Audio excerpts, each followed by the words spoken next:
खबर वही। नमस्कार, खबर अभी तक पर आपका बहुत बहुत स्वागत है। हाल ही में 2 मार्च को मनिंदर जीत सिंह बिट्टा बीजेपी मंडल अध्यक्ष जीरकपुर संजीव खन्ना के निवास पर पहुंचे। गोल्डन सैंड में पहुंचने पर उन्होंने यह कहते हुए पत्रकारों के सवालों के जवाब दिए कि संजीव खन्ना के साथ उनकी घनिष्ठ मित्रता है और उनके अलावा बहुत से ऐसे मित्र उनके जीरकपुर में रहते हैं, लेकिन यह एक अनौपचारिक बैठक है और लगभग 25 सालों से उन्होंने कहा कि वह संजीव खन्ना के संपर्क में है और उनकी मित्रता एक मिसाल है।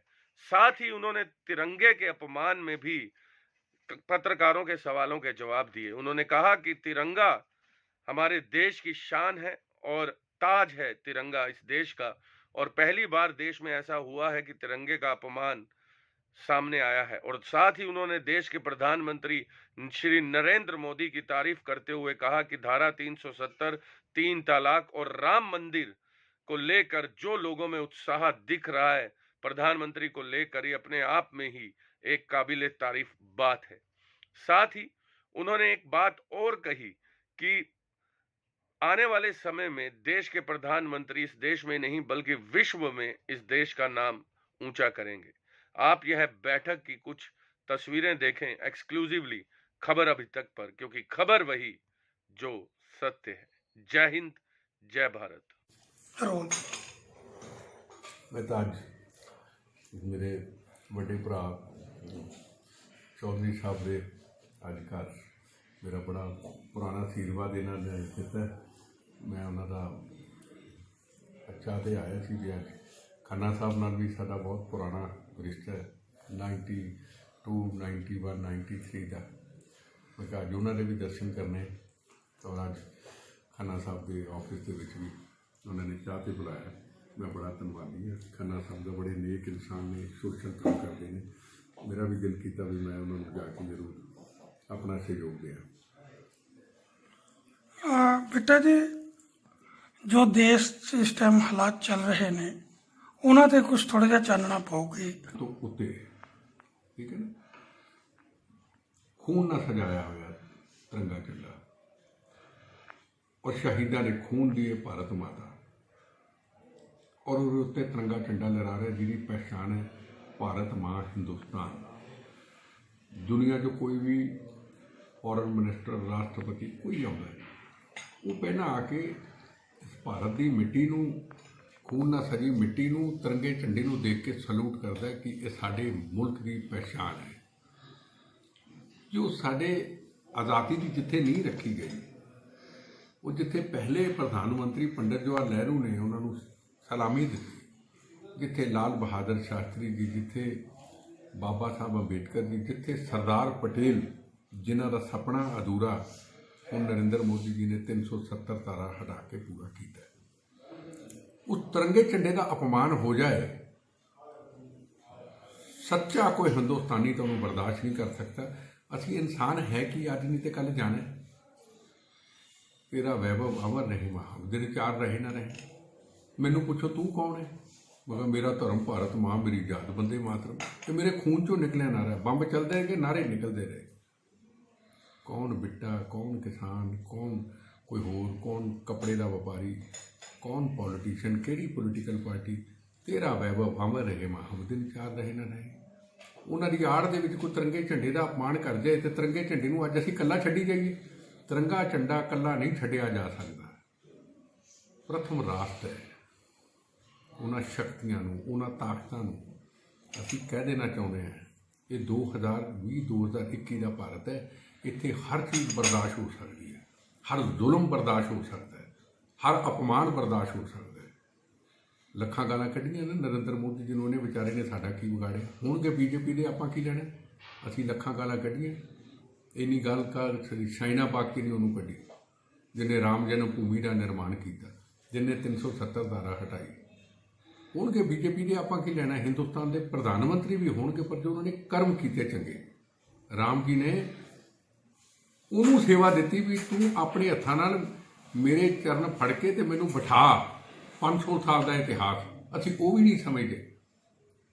वो काफर बाबर ਜਿਹਨੇ ਗੁਰੂ ਨਾਨਕ ਦੇਵ ਜੀ ਮਹਾਰਾਜ ਨੂੰ ਚੱਕੀ ਪਿਸਵਾਈ ਸੀ ਕਾਫਰ ਬਾਬਰ, ਅੱਗੇ ਉਹਦੀ ਔਲਾਦ ਔਰੰਗਜ਼ੇਬ, ਜਿਹਨੇ ਗੁਰੂ ਗੋਬਿੰਦ ਸਿੰਘ ਮਹਾਰਾਜ ਦੇ ਛੋਟੇ ਸਾਹਿਬਜ਼ਾਦੇ ਨੂੰ ਨੀਹਾਂ 'ਚ ਚਣਵਾਇਆ ਸੀ, ਦੋਵਾਂ ਨੂੰ ਜੰਗ ਦੇ ਵਿੱਚ ਸ਼ਹੀਦ ਕੀਤਾ ਸੀ।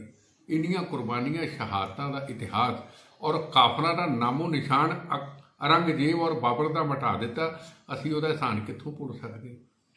ਸਾਡੀਆਂ ਮੰਗਾਂ ਹੋ ਸਕਦੀਆਂ, ਜਾਇਜ਼ ਹੋ ਸਕਦੀਆਂ, ਸਰਕਾਰ ਕੋਸ਼ਿਸ਼ ਵੀ ਕਰ ਰਹੀ ਆ ਵੀ ਹੋਵੇ। ਦੂਜੀ ਗੱਲ, ਕੀ ਨਰਿੰਦਰ ਮੋਦੀ ਜੀ ਨੇ 370 ਧਾਰਾ ਤੇ ਕਈ ਪੋਲੀਟੀਕਲ ਪਾਰਟੀਆਂ ਨੇ ਕਹੋ ਜੀ ਬੈਠਕ ਕਰੋ, ਆਲ ਪਾਰਟੀ ਕੀਤੀ ਨਹੀਂ। ਸਰਜੀਕਲ ਆਪਰੇਸ਼ਨ ਤੇ ਕਿਉਂ ਸਰਜੀਕਲ ਆਪਰੇਸ਼ਨ ਹੋਇਆ ਸਾਨੂੰ ਦੱਸਿਆ ਜਾਵੇ। ਸਾਰੀਆਂ ਪਾਰਟੀਆਂ ਨੇ ਕਿਹਾ ਸਾਨੂੰ ਦੱਸਿਆ ਜਾਵੇ। ਇੱਕ ਤਾਂ ਜਵਾਨ ਜਿੰਦਾ ਸ਼ਹੀਦ ਮੌਤ ਦਾ ਕਫਨ ਬਣ ਕੇ ਗਏ ਸੀ ਤੇ 10-10 ਮਿੰਟ ਦੇ ਵਿੱਚ ਬਾਲਾਕੋਟ ਪੂਰੀ ਜਿੱਤ ਪ੍ਰਾਪਤ ਕਰਕੇ ਆਏ। ਉਹਦੇ ਸਵਾਲ ਪੁੱਛੇ ਗਏ ਕਿ ਗੱਲ ਕੀਤੀ ਨਹੀਂ। 3 ਤਲਾਕ ਤੇ ਬਿੱਲ ਆਇਆ, ਗੱਲ ਕੀਤੀ ਨਹੀਂ। ਰਾਮ ਜਨਮ ਭੂਮੀ ਦਾ ਐਡਾ ਵੱਡਾ ਫੈਸਲਾ ਹੋਇਆ, ਬੜੀ ਪੋਲੀਟੀਕਲ ਪਾਰਟੀਆਂ ਨੇ, ਕਪਿਲ ਸਿੱਬਲ ਵਰਗਿਆਂ ਨੇ ਜ਼ੋਰ ਲਾਇਆ, ਗੱਲ ਕੀਤੀ ਨਹੀਂ। ਔਰ ਨਰਿੰਦਰ ਮੋਦੀ ਜੀ ਨੇ ਕਿਸਾਨਾਂ ਦੇ ਅੱਗੇ ਸਿਰ ਨਹੀਂ ਝੁਕਾਇਆ। ਉਹ ਸਿਰ ਝੁਕਾਉਣ ਵਾਲਾ ਬੰਦਾ ਨਹੀਂ, ਜਾਇਜ਼ ਤੇ ਉਹਨੇ ਸਿਰ ਝੁਕਾਇਆ ਤੇ ਪੰਜਾਬ ਦੀ ਉਹ ਗੁਰੂ ਮਹਾਰਾਜ ਜੀ ਸਿੱਖ ਕੌਮ ਜਿਨ੍ਹਾਂ ਦੀ ਉਹ ਦਿਲ ਨਾਲ ਇੱਜ਼ਤ ਕਰਦੇ ਉਹਦੇ ਅੱਗੇ ਸਿਰ ਝੁਕਾਇਆ। ਆਓ ਬਹਿ ਕੇ ਗੱਲ ਕਰੀਏ। 5 ਮੰਤਰੀ ਲਾਤੇ, 1.5 ਸਾਲ ਕਾਨੂੰਨ ਅੱਗੇ ਕਰ ਦਿੰਦੇ ਆ, ਆਪਾਂ 1.5 ਸਾਲ 'ਚ ਵਿਚਾਰ ਕਰ ਲਾਂਗੇ। ਆਪਾਂ 3 ਮੰਗਾਂ ਮੰਨ ਲੈਂਦੇ ਆ, ਬਾਕੀ ਵੀ ਮੰਨ ਲੈਣਗੇ ਉਹ। ਪਰ ਜੋ ਵੀ ਅੰਦੋਲਨ ਹੋਵੇ, ਮੈਂ ਹੋਵਾਂ ਜਾਂ ਕੋਈ ਹੋਵੇ, ਮੈਂ ਉਹ ਲੱਖਾਂ ਦੀਆਂ ਰੈਲੀਆਂ ਕਰਦਾ ਰਿਹਾ ਦਿੱਲੀ ਲਾਲ ਕਿਲ੍ਹਾ 4-4 ਲੱਖ ਦੀ ਭੀੜ ਇਕੱਠੀ ਕੀਤੀ। ਕਲਕੱਤਾ ਦੇ ਵਿੱਚ ਮਮਤਾ ਬਨਰਜੀ ਮੇਰੀ ਸਟੇਟ ਪ੍ਰੈਜ਼ੀਡੈਂਟ ਸੀ, 4.5 ਲੱਖ ਦੀ ਭੀੜ ਇਕੱਠੀ ਕੀਤੀ, PM ਨੂੰ ਲਿਜਾਂਦਾ ਰਿਹਾ। ਪੂਰੇ ਹਿੰਦੁਸਤਾਨ 'ਚ ਕੀਤੀਆਂ ਕਿ ਕਦੀ ਅੱਜ ਤੱਕ ਸਾਡੀ ਰੈਲੀ ਦੇ ਵਿੱਚ ਕਿਸੇ ਨੇ ਰਸਤਾ ਤੋੜਿਆ। ਜੇ ਪੁਲਿਸ ਨੇ ਕਹਿਤਾ ਇੱਧਰ ਨਹੀਂ ਤੇ ਨਹੀਂ, ਜੇ ਦਿੱਲੀ ਪੁਲਿਸ ਨੇ ਕਹਿਤਾ ਵੀ ਇਹ ਰੂਟ PM ਦਾ ਨਹੀਂ ਤੇ ਨਹੀਂ। ਇਹ ਤਾਂ ਸਾਡੀ ਜ਼ਿੰਮੇਵਾਰੀ ਹੈ, ਪੁਲਿਸ ਦੀ ਜ਼ਿੰਮੇਵਾਰੀ ਨਹੀਂ ਹੈ। ਉਹਨਾਂ ਨੂੰ ਪਤਾ ਵੀ ਬੇਟੇ ਨੂੰ ਜੋ ਕਹਿਤਾ ਖੜ ਜੂ, ਤੇ ਫਿਰ ਕੰਟਰੋਲ ਨਹੀਂ ਹੋਇਆ। ਕਿਸੇ ਵੀ ਸੂਰਤ ਦੇ ਵਿੱਚ ਅਗਰ ਕੋਈ ਤਿਰੰਗੇ ਝੰਡੇ ਦਾ ਅਪਮਾਨ ਬਰਦਾਸ਼ਤ ਕਰਦਾ ਹੈ ਕਿਸੇ ਵੀ ਇਸ ਪੰਜਾਬ ਦੀ, ਹਿੰਦੁਸਤਾਨ ਦੀ ਕਿਸੇ ਧਰਤੀ ਦੇ ਉੱਤੇ, ਉਹ ਹਿੰਦੁਸਤਾਨੀ ਭਾਰਤੀ ਹੋ ਹੀ ਨਹੀਂ ਸਕਦਾ। ਇਹ ਤਾਂ ਗਰੰਟੀ ਹੈ। ਗੱਲ ਤਿਰੰਗੇ ਝੰਡੇ ਦੀ ਹੈ, ਗੱਲ ਹੋਰ ਕੋਈ ਨਹੀਂ। ਤਿਰੰਗੇ ਝੰਡੇ ਦਾ ਅਪਮਾਨ ਕਿਉਂ ਹੋਇਆ? ਜਿਹੜੀ ਸਾਡੀ ਆਜ਼ਾਦੀ ਦੀ ਨੀਂਹ ਰੱਖੀ ਗਈ, ਉਹਦਾ ਅਗਰ ਅਸੀਂ ਅਪਮਾਨ ਬਰਦਾਸ਼ਤ ਕਰਦੇ ਹਾਂ, ਅਸੀਂ ਸਵਾਰਥੀ ਹਾਂ। ਅਸੀਂ ਮੁਲਕ ਨਾਲ ਗਦਾਰੀ ਕਰਦੇ ਹਾਂ, ਅਸੀਂ ਮੁਲਕ ਨਾਲ ਧੋਖਾ ਕਰਦੇ ਹਾਂ, ਅਸੀਂ ਭਾਰਤ ਮਾਤਾ ਦਾ ਅਪਮਾਨ ਕਰਦੇ ਹਾਂ, ਅਸੀਂ ਉਹਨਾਂ ਸ਼ਹੀਦਾਂ ਦਾ ਅਪਮਾਨ ਕਰਦੇ ਹਾਂ ਜਿਨ੍ਹਾਂ ਦੀ ਭਾਰਤ ਮਾਤਾ ਦੀਆਂ ਸੀਮਾਵਾਂ ਦੀ ਰੱਖਿਆ ਕਰਦੇ ਹੋਇਆਂ ਸਰੀਰ ਦੇ ਟੁਕੜੇ ਟੁਕੜੇ ਹੋ ਕੇ ਇਸੇ ਤਿਰੰਗੇ ਹਿੰਦੂ, ਮੁਸਲਿਮ, ਸਿੱਖ, ਈਸਾਈਆਂ ਦੇ ਇਸ ਤਿਰੰਗੇ ਝੰਡੇ ਦੇ ਵਿੱਚ ਬੋਡੀ ਲੱਥ-ਪੱਥ ਖੂਨ ਦੇ ਨਾਲ ਆਉਂਦੀ ਹੈ। ਅਸੀਂ ਉਹ ਤਿਰੰਗੇ ਝੰਡੇ ਦੀ ਗੱਲ ਕਰਦੇ ਹਾਂ।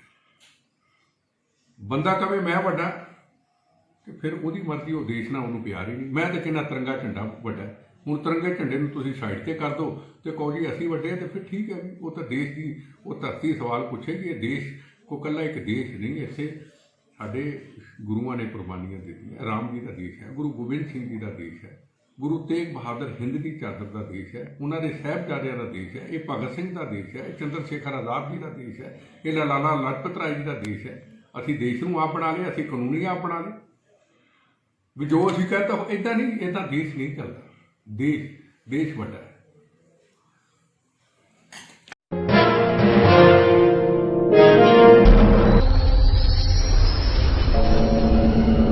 खबर वही